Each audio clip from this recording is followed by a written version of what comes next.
Bonsoir à tous, bienvenue sur TS1. Nous sommes ravis de vous retrouver après des années de silence sur notre antenne et bienvenue dans cette édition spéciale. Ces derniers mois, Simland a vécu la chute d'un régime. Mais ce soir, on ne parle plus de front ni de combat, on parle de ce qui vient après. Demain, à New Amsterdam, un vote doit trancher deux questions cruciales. À quoi ressemblent nos États et comment gouverne-t-on ? Tout de suite, on rejoint notre envoyé spécial à New Amsterdam. Inès Marceau, vous êtes devant le Convention Center. Est-ce qu'on sent déjà la bataille des idées avant même l'ouverture ? Oui Léna, clairement. Ça discute partout et pas sur des détails. Ici, on parle de frontières et de pouvoir. Quand vous dites frontières, c'est-à-dire ? Concrètement, beaucoup de participants pensent qu'on ne peut pas repartir comme avant. L'idée qui revient le plus, c'est de réduire le nombre d'États pour éviter des régions vides et concentrer l'énergie là où il y a vraiment des gens pour faire vivre le pays. Et sur le pouvoir, ça se fracture comment ? Eh bien, nous avons deux camps. Ceux qui veulent un centre qui tient la barre et ceux qui disent « on sort d'un régime autoritaire, donc on redonne d'abord le maximum aux États ». On entend beaucoup le mot « confédération ». Et l'ambiance sur place, plutôt optimiste ou méfiante ? Un mélange des deux. Il y a de l'enthousiasme, oui, mais aussi une vraie nervosité. Tout le monde a en tête que si ça rate, on repart dans les tensions. Et puis, il y a une question que tout le monde évite de dire trop fort. Qui va vraiment tirer les ficelles dans cette transition ? Merci Inès pour ces informations. On vous retrouve dans un instant. On va poser tout ça à plat, ici, avec nos spécialistes. À quoi pourrait ressembler le Simland de demain ? Avec moi ce soir, Clara Nivet, juriste constitutionnaliste, ainsi que Vincent Delmas, analyste géopolitique. Bonsoir à vous deux et merci d'être avec nous sur ce plateau. Dans les échanges qui montent ces derniers jours, un mot revient sans arrêt. Confédération. Clara, pourquoi maintenant ? Bonsoir Véna. Eh bien, parce qu'après une période d'autoritarisme, l'idée dominante, c'est ne plus jamais laisser un centre tout-puissant.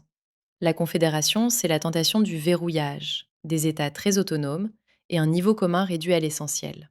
Donc c'est une réaction de protection. Oui, mais il faut dire la contrepartie. Si le centre est trop faible, au premier choc économique, sécuritaire ou diplomatique, c'est la paralysie. Et c'est là que l'extérieur compte. Simland se reconstruit avec des regards braqués dessus. Un Simland très fragmenté, c'est un Simland plus simple à orienter, et on le voit bien avec la réaction de Donald Trump. On va parler influence juste après. Mais d'abord, la carte. On sent émerger un scénario. Moins d'États, plus grand. Vincent, c'est crédible politiquement ? C'est crédible parce qu'aujourd'hui la priorité affichée c'est la gouvernabilité. Moins d'États, ça veut dire moins de postes vacants, des exécutifs régionaux plus solides et une reconstruction qui peut avancer sans se perdre dans des structures trop lourdes. Et parmi les idées qui circulent, un grand Toulak au nord, des plaines unies au centre et Hirohito qui s'affirme pleinement comme État. Oui, c'est l'un des schémas les plus commentés. Je vous propose maintenant de regarder ces quelques réactions que nous avons récoltées ces derniers jours, et c'est intéressant parce que ça montre les lignes de fracture. Raik est mort et on parle déjà de nouveaux drapeaux. Ok, mais qui explique aux jeunes pourquoi on en est arrivé là ? On a besoin de transparence, pas juste de symboles. Désolé, mais l'Empire, au moins, c'était l'ordre. J'ai perdu mon frère dans les émeutes. Aujourd'hui, j'ai juste peur. Je veux la sécurité, pas des slogans. Moins d'États, c'est moins de doublons et plus de moyens concentrés. On reconstruit plus vite quand on arrête de se marcher dessus. Je suis complètement pour une fédération forte. On veut déjà changer les frontières, alors que tout le monde est à bout. On va rajouter du chaos à la fatigue. Faites d'abord tourner le pays. Après, on redessine.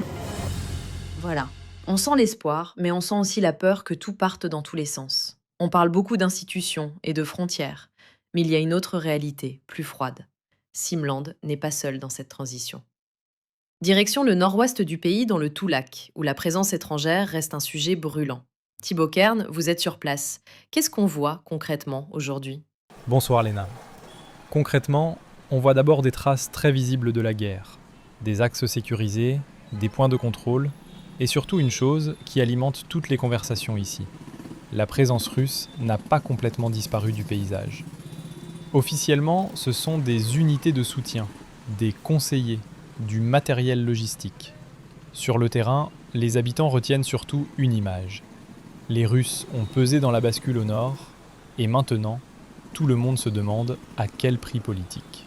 Donc ce n'est pas juste un souvenir de la guerre, c'est un rapport de force qui continue. Exactement. D'un côté, on a des responsables locaux qui disent que, sans eux, l'Empire ne recule pas aussi vite ici.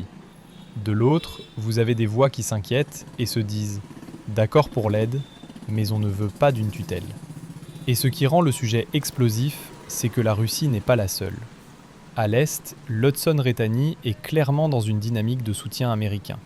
Résultat, beaucoup de Simlandais ont l'impression qu'il y a deux ombres au-dessus de la conférence. Moscou, qui regarde ce qui pourrait émerger au nord, et Washington, qui veut s'assurer que Simland ne bascule pas dans une sphère adverse. Merci Thibaut Kern, en direct du Toulac. Avant d'aller plus loin, regardez ce sondage exclusif que nous avons réalisé ces dernières 48 heures. Parce qu'au fond, derrière les débats, il y a une question simple. Qu'est-ce que préfèrent les Simlandais ? On voit une tendance nette en faveur d'un système très décentralisé. Mais l'écart n'est pas énorme. Et ça veut dire une chose, le débat est loin d'être tranché. Clara Vincent, ces chiffres, est-ce que ça vous étonne ou est-ce que c'est exactement ce que vous entendez depuis la chute de l'Empire ? Franchement, ça ne m'étonne pas. Après des années d'autorité verticale, beaucoup de gens veulent reprendre la main, au plus près. Leur État, leur ville, leurs élus locaux. Et puis il y a une fatigue. Les Simlandais veulent que ça marche tout de suite, pas une grande machine centrale qui met 6 mois à se mettre d'accord sur tout. Mais quand on dit confédération, on parle de quoi exactement ? Parce que c'est un mot qui peut vouloir dire beaucoup de choses. Dans l'idée la plus simple, des États très autonomes et un centre qui coordonne le minimum vital.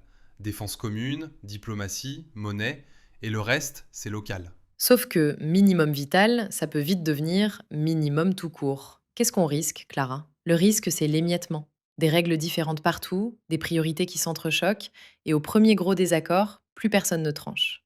Mais à l'inverse, une fédération trop forte, trop vite, ça peut raviver les crispations. Donc le vrai sujet, ce n'est pas seulement confédération ou fédération, c'est à quel rythme on reconstruit le centre. Exactement. Beaucoup disent, on commence confédéral, on stabilise, et ensuite on voit si on fédéralise davantage. On a beaucoup parlé de reconstruction, mais il y a un autre sujet, plus sensible, parfois plus explosif, les vestiges de l'Empire. Parce que l'Empire est tombé, mais ce qu'il a installé, ce qu'il a laissé derrière lui, ne disparaît pas en une nuit. Quand on parle de vestiges, de quoi parle-t-on exactement, Vincent ? On parle de 3 choses. D'abord les hommes, des cadres, des responsables, des réseaux, parfois encore actifs. Ensuite les structures, administration, fichiers, chaînes de commandement, dispositifs de surveillance. Et enfin les symboles, lieux, emblèmes, archives, tout ce qui peut encore cristalliser la peur ou nourrir une nostalgie. Et aujourd'hui, situation sous contrôle ou encore instable ? Encore instable. Pas forcément parce qu'il y aurait un retour imminent de l'Empire, mais parce qu'une transition crée un vide. Et dans un vide, certains cherchent toujours à reprendre la main. Il y a aussi une question de justice. Une partie de l'opinion dit « tournez la page », une autre dit « pas son compte à rendre ». Et là, on touche au point le plus sensible. Que fait-on de l'ancien empereur et de son entourage ? Si l'on passe l'éponge trop vite, le signal est terrible. Tout est permis. Si l'on règle cela dans la vengeance, on recrée des fractures et on fabrique des martyrs. La seule voie solide, c'est un processus clair. Enquête, justice, droit et calendrier. Processus clair, cela veut dire quoi ? Un procès public ? Une commission ? Un tribunal spécial ? Une option crédible, c'est une commission de transition avec 2 missions. 1. Établir les faits, ce qui a été fait, par qui et où. Et en 2, orienter vers des procédures judiciaires, avec des sanctions proportionnées. Et surtout, éviter les règlements de compte dans l'ombre. Et puis, il y a l'autre sujet, les réseaux impériaux. On entend déjà des rumeurs, fonds déplacés, filières, loyautés qui n'ont pas disparu, fantasmes ou risques réels. Le risque est réel, mais rarement spectaculaire. Ce n'est pas un retour du drapeau du jour au lendemain. C'est plutôt sabotage administratif, intimidation locale, manipulation, documents qui disparaissent, cache d'armes, ce type de signaux faibles. Et cela se traite comment ? Avec une double stratégie. Sécuriser, protéger les sites sensibles, les archives, les infrastructures, et désamorcer. Offrir une porte de sortie aux personnes du système qui n'ont pas commis de crime pour éviter qu'elles basculent dans la clandestinité. Merci à vous, on conclut cette édition spéciale au cœur d'un symbole, Utopia. On retrouve notre reporter Nicolas Verne devant l'ancien palais impérial. Nicolas, que se passe-t-il sur place ce soir ? Bonsoir Léna. Ici, l'image est forte. Le palais impérial est sous scellé. Périmètre fermé, contrôle aux accès, et depuis plusieurs heures, des équipes entrent et sortent avec une mission claire, sécuriser le site, inventorier ce qui s'y trouve et empêcher toute disparition de documents ou de matériel. Concrètement, c'est une opération de sécurité ou déjà un geste politique? Les deux. Officiellement, on parle de protection des lieux sensibles et de préservation d'éléments utiles aux procédures à venir. Mais dans les faits, ce qui se joue ici, c'est un message: la transition ne se fera pas dans le flou. Et ça, Léna, c'est quelque chose qu'on entend beaucoup autour de nous ce soir. Justement, l'ambiance sur place, on sent de la tension? Il y a de la tension, oui, mais surtout de l'attente. Des habitants sont là, derrière les barrières, certains silencieux, d'autres qui parlent entre eux.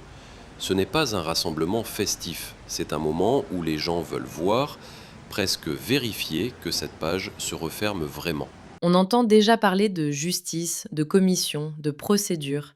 Est-ce que quelque chose filtre?